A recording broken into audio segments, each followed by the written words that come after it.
नमस्कार। आज हम एक बहुत ही कमाल की कहानी की चीरफाड़ करने वाले हैं। बिल्कुल। कहानी है उदय प्रकाश की हम्म। और नाम है दरियाई घोड़ा। हम्म। हमारे पास इसकी एक समीक्षा भी है और आज हम सिर्फ कहानी नहीं सुनाएंगे बल्कि बल्कि उसके अंदर जो छिपा है उसे खुरेदने की कोशिश करेंगे। सही है। और मैं चाहता हूं कि हम इसकी शुरुआत कहानी के अंत से करें। अच्छा, ये दिलचस्प है। सोचिए, एक आदमी है बाबुले। उसे पता चल चुका है कि जिस दरियाई घोड़े को पूरा कस्बा पूज रहा था, हाँ। वो असल में बस एक ट्रक का टायर है। सच सामने है, बिल्कुल साफ।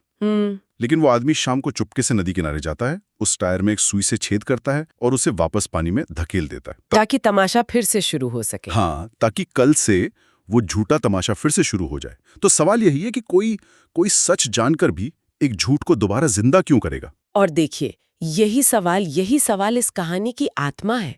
ये सिर्फ एक आदमी के बारे में नहीं है। नहीं, ये इस बारे में है कि हमें पूरे समाज को जीने के लिए कभी-कभी सच से ज्यादा एक अच्छी कहानी की जरूरत क्यों पड़ती है।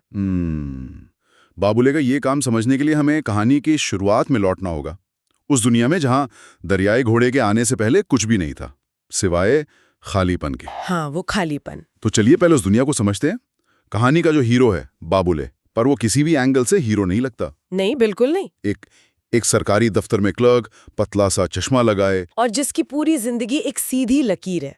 घर से ऑफिस, ऑफिस से घर, बस खत्म। उसकी जिंदगी का एक रूटीन है और उस रूटीन में कोई रोमांच नहीं है, कोई सरप्राइज नहीं है। बिल्कुल। वही सुबह की बस, वही दफ्तर की फाइलें, वही शाम की चाय और वही बेस्वाद खाना।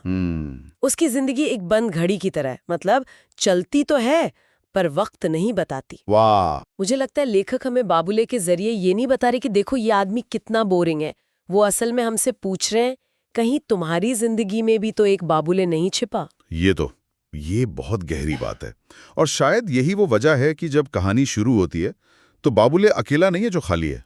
नहीं, पूरा कस्बा एक तरह के ठहराव में जी रहा है। सब कुछ नॉर्मल है पर कुछ भी जिंदा नहीं है। और लेखक ने इसी खालीपन को पकड़ा है, क्योंकि जहां कुछ भी नहीं होता वही किसी चमत्कार या अफवाह के लिए पूरी जगह होती है। सही। ये एक तरह की खाली जमीन है जहां कोई भी कहानी उग सकती है।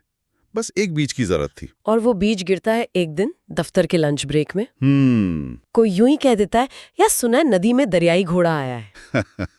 जाहिर है पहले तो सब हंसते हैं, पागल हो गए हो क्या, भारत में हिप्पोपोटामस कहाँ से आएगा। एक मजाक था, बस एक मजाक। लेकिन एक मजाक खबर कैसे बन जाता है, ये सवाल है। शायद तब जब उस मजाक को कोई गंभीरता से ले ले, या जब लोगों को मजाक से ज्यादा एक उम्मीद की जरूरत हो।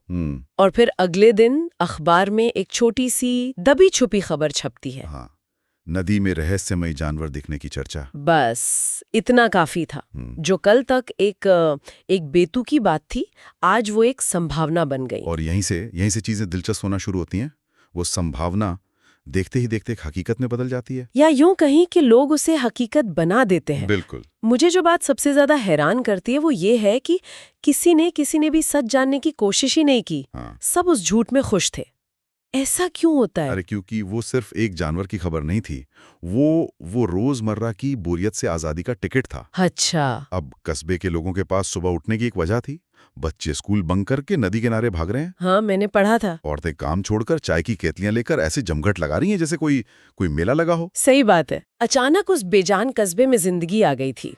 वो दरियाई घोड़ा अब एक जानवर नहीं था, वो एक इवेंट बन गया था। एक ऐसा इवेंट जिसे हर कोई अपने अपने तरीके से भुना रहा था। हाँ। नेता पहुंच गए भाषण देने, ये हमारे कस्बे का गौरव है, हम इसकी रक्षा करेंगे। और टीवी वाले, अरे वो तो अपनी ओबी वैन लेकर पहुंच गए, ब्रेकिंग न्यूज चलने लगी। और बाजार? हाँ, बाजार तो कभी पीछे नहीं रहता ना। कभी नहीं। बिल्कुल। किसी ने दरियाई घोड़ा ब्रांड की टी शर्ट निकाल दी, किसी ने मग बेच दिए। और हद तो तब हो गई। हाँ, बताइए। जब एक होटल वाले ने मेन्यू में हिप्पो बर्गर लॉन्च कर दिया।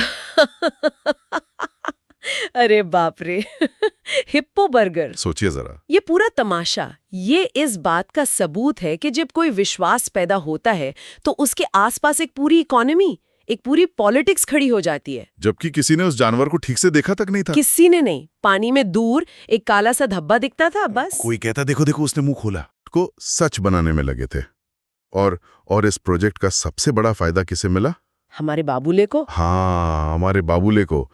उसकी जिंदगी तो जैसे पलट ही गई। बिल्कुल, क्योंकि पहली बार उसे लगा कि वो किसी बड़ी चीज का हिस्सा है। हाँ, अब वो ऑफिस में फाइलों की नहीं, दरियाई घोड़े की बातें करता था।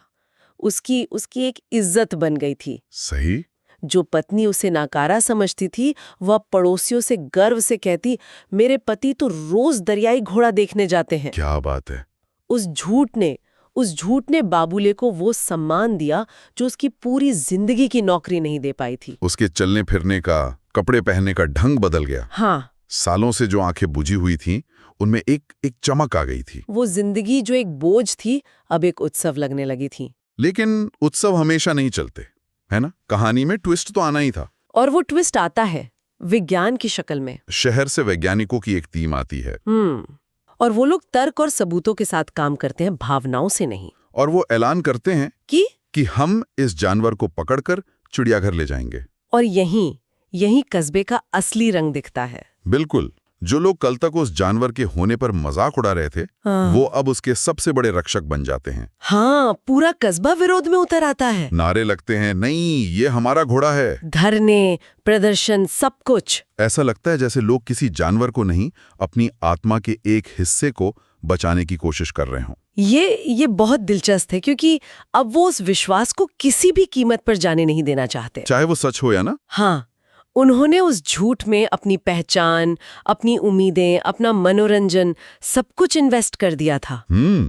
उसे जाने देने का मतलब था वापस उसी पुरानी बेरंग खाली जिंदगी में लौट जाना। और वो उन्हें मंजूर नहीं था। बिल्कुल नहीं था। वो उस जानवर को नहीं, अपने उस नए मकसद को बचा रहे थे। पर विज्ञान किसी के इमोशंस की परवाह नहीं करता। वैज्ञानिकों ने अपनी कार्रवाई शुरू की।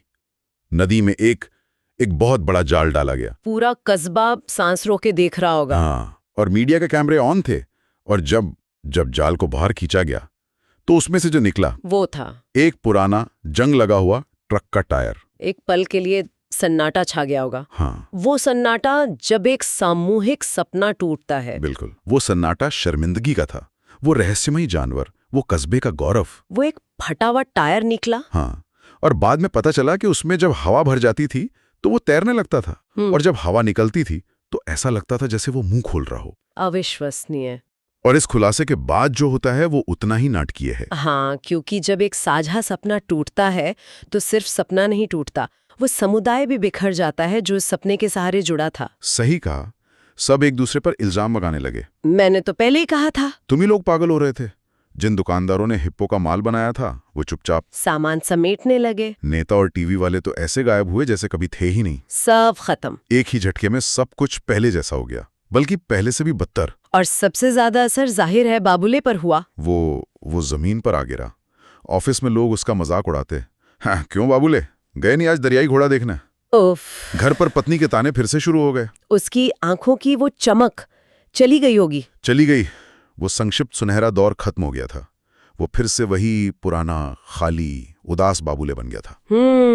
और यहीं हम वापस कहानी की शुरुआत में पहुंचते हैं। बिल्कुल। शुरू में कहा था वो मुस्कुराता है। हाँ, वो मुस्कुराता है और फिर अपनी जेब से एक सुई निकालकर उस टायर में एक और छेद करता है और उसे वापस पानी में धकेल देता है। ये समझना बहुत जरूरी है कि वो ऐसा क्यों करता है। क्या वो धोखा दे रहा है? मुझे लगता है उसने उस झूठ के जादू को महसूस कर लिया था। अच्छा। उसने देखा था कि कैसे उस एक अफवाह ने पूरे कस्बे में जान फूंक दी थी, कैसे उसकी अपनी जिंदगी में रंग भर दिए थे। सच ने सबको वापस उनकी बोरिंग जिंदगी में धकेल दिया था। तो शायद उसे लगा कि अगर सच इतना कड़वा है तो एक खूबसूरत झूठ में क्या बुराई है। हाँ, बिल्कुल। बाबुले अब उस खेल को समझ चुका है। वो समझ गया है कि सच क्या है। इससे ज्यादा जरूरी ये है कि लोगों को जीने के लिए किस चीज की जरूरत है। सही। उसे पता है कि वो एक टायर है, लेकिन उसे ये भी पता है कि उस टायर में एक पूरे कस्बे को और खुद उसको जिंदा रखने की ताकत है। तो वो जानबूझकर उस मिथक को, उस कहानी को फिर से बनाता है। हाँ, और अब वो सिर्फ उस कहानी का हिस्सा नहीं है, वो इस कहानी का रचयिता बन गया है। वाह। तो अगर हम इस पूरी चर्चा को समेटें तो ये कहानी सिर्फ एक कस्बे और एक दरियाई घोड़े की नहीं है। नहीं, ये इस बारे में है कि हम इंसान अपनी साधारण और कभी-कभी बेमतलब लगने वाली जिंदगी में मतलब खोजने के लिए कैसे कहानियों और मिथकों का सहारा लेते हैं। हाँ, और वो मिथक सच पर आधारित हो ये जरूरी नहीं। जरूरी ये है कि वो हमें एक मकसद दें, एक उम्मीद दें, हमें एक साथ मिलकर किसी चीज पर विश्वास करने का मौका दें। उदय प्रकाश शायद यही कह रहे हैं कि हम सबको अपनी जिंदगी में एक दरियाई घोड़ा चाहिए। एक ऐसा जुनून, एक ऐसा रहस्य जिसके पीछे भागकर हम कुछ देर के लिए भूल जाएं कि हमारी असलियत कितनी साधारण है। और ये कहानी ये बड़ा सवाल हमारे लिए भी छोड़ जाती है ना, क्या कि क्या सच हमेशा सबसे जरूरी होता है, या कभी-कभी ये खूबसूरत झूठ, एक सामूहिक सपना हमें जिंदा रहने की ज्यादा बड़ी वजह देता है।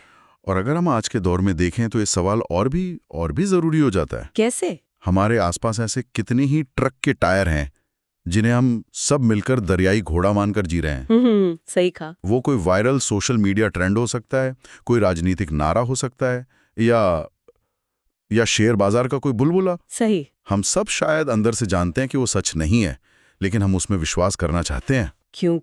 क्योंकि वो हमारी जिंदगी को कुछ देर के लिए ही सही रोमांचक बना देता है। इस पर सोचना चाहिए।